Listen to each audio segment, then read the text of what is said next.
బీటెక్లో నేను నెలలో రూములు ఉండేవాడిని, ఎంబీపీ కాలనీలో ఉండేవాడిని వైజాగ్లో.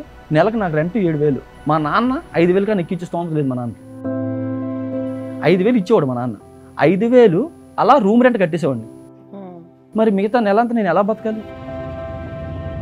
ఆఫ్టర్నూన్ లంచ్ ఇస్తే అందరూ క్యాంటీన్కి వెళ్ళి తింటే ఎవడైనా ఒక 10 రూపాయలు ఇస్తే ఒక చపాతీ కొనుక్కుందాం. ఎవడైనా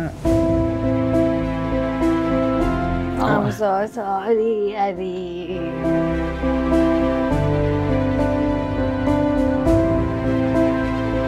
ఇంకా చాలు అయిపోయింది. నేను ఇంక వినదలుచుకోలేదు మీ story. My god, I'm going to cry.